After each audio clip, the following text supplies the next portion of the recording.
Assalamualaikum warahmatullahi wabarakatuh.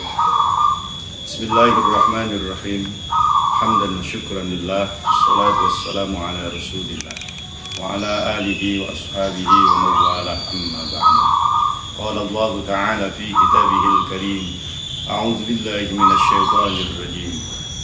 Astaghfiru rabbakum innahu kana ghaffara. Al-ayah. Sadaqallahul azim. Hadirin pemirsa yang dirahmati Allah Subhanahu wa taala. Pada kesempatan yang sangat berbahagia ini, kami akan menyampaikan bab tentang taubat, babut taubati. Dalam kitab Riyadhus Shalihin diterangkan, qala al-ulama'u at-taubatu wajibatun min kulli dzambin. Para ulama menyampaikan bahwasannya taubat itu hukumnya wajib bagi setiap orang-orang yang melakukan dosa. Apalagi di bulan Ramadan, di bulan yang penuh dengan rahmat, bisa dikatakan dengan syahrut taubah atau bulan di mana taubat, bulan taubat, yaitu adalah kita bersama-sama untuk menjalankan ibadah di bulan Ramadan ini dengan sepenuh hati.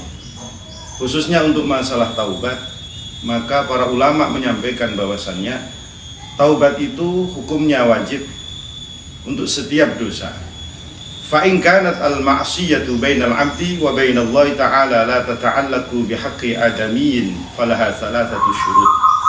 Dan taubat di saat kemaksiatan atau dosa itu kita laksanakan atau kita perbuat antara seorang hamba dan kepada Allah Subhanahu wa taala, la tata'allaqu bihaqqi adamiyyin, dan tidak ada hubungannya dengan hakul adami, tidak ada hubungannya dengan sesama manusia. Falaha thalathatu syurut, yaitu ada 3 syarat yang wajib harus dilakukan oleh orang-orang yang melaksanakan taubat itu sendiri.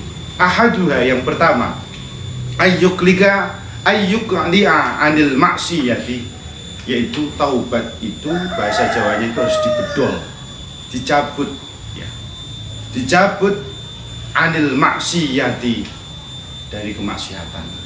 Maksiat yang dicabut itu berarti sampai seakar-akarnya itu harus bersih. Seperti ada salah satu hadis yang menceritakan bahwasanya ada seorang hamba yang sudah membunuh 99 sesama manusia, dibunuh oleh dia, dan akhirnya dia ingin melaksanakan taubatnya. Akhirnya dia mencari orang yang bisa menuntunnya. Ternyata pada kesempatan itu dia menemukan seorang rahib, seorang pendeta, dan dia mempertanyakan, wahai rahib, saya sudah melakukan pembunuhan 99 orang.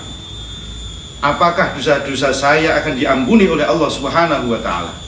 Tetapi apa yang dikatakan oleh seorang rahib atau pendeta ini, dia mengatakan bahwasannya taubatmu, dosamu tidak akan diampuni oleh Allah Subhanahu wa taala. Dan seorang hamba ini kemudian membunuh seorang rahib itu. Jadi sudah barang tentu pas 100 orang sudah dibunuh oleh dia. Akhirnya dia melakukan perjalanan lagi untuk mencari seorang yang bisa membimbing, seseorang yang bisa ditanyai oleh dia.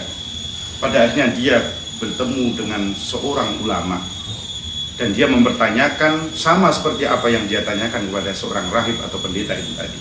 Wahai kiai, wahai ulama, saya ingin menanyakan kepada engkau, saya sudah membunuh 99 orang, dan kemarin saya bertanya kepada seorang rahib bahwasannya taubat saya, dosa saya tidak diampuni oleh Allah Subhanahu wa taala, maka rahib itu saya bunuh. Pada akhirnya seorang kiai tadi itu mengatakan kepada seorang hamba yang sudah membunuh 100 orang. Pada akhirnya, wahai seorang yang ahli maksiat, seorang yang sudah membunuh 100 orang, Allah akan mengampuni segala dosa-dosamu. Tetapi dengan catatan, kamu harus pergi dari perkampungan atau dari lingkungan di mana engkau telah membunuh 99 orang ini tadi. Maka pergilah ke daerah sana. Pada akhirnya orang tadi itu melakukan suatu perjalanan, dan di tengah-tengah jalan, singkat cerita, dia dicabut nyawanya oleh Allah Subhanahu wa Ta'ala. Pada akhirnya apa? Malaikatul rahmah dan malaikatul azab bertemu dalam satu titik, yaitu di mana seorang hamba yang sudah membunuh, yang ingin bertobat tadi itu, dicabut nyawanya oleh Allah Subhanahu wa Ta'ala. Pada akhirnya malaikatul rahman dan malaikatul azab ini saling berebutan. Ini bagian saya dan ini bagian saya. Pada akhirnya, singkat cerita, diukurlah jarak antara tempat di mana dia mulai mau bertaubat dan tempat tujuannya diukur. Ternyata masih jauh tempat meninggalnya orang tadi itu dan tempat di mana dia memulai pertaubatan itu. Pada akhirnya dia mendapatkan rahmat dari Allah Subhanahu wa Ta'ala. Dan itu salah satu bentuk bahwasannya syarat yang pertama yaitu ayyuqli'anil maksiyati, harus dicabut, harus dibedol sampai ke akar-akarnya. Hadirin wahai pemirsa yang dirahmati Allah Subhanahu wa Ta'ala. Syarat yang kedua yaitu wasani ayyandama ala fi'liha. Yang kedua yaitu dia harus merasa getun atau menyesal apa yang sudah dia lakukan. Kalau orang itu belum merasakan penyesalan, maka orang itu belum dikatakan orang yang taubat. Dan yang ketiga, ayyazima alla ya'uda ilaiha abada. Dan dia harus benar-benar menjaga bahwasanya dia tidak akan mengulangi apa yang dia lakukan selama-lamanya. Maka itu sudah dikatakan orang yang taubat. Dan ini taubat ini, 3 syarat ini adalah syarat pertaubatan orang yang melakukan dosa antara dirinya dan kepada Allah Subhanahu wa Ta'ala, bainal abdi wa bainallahi ta'ala.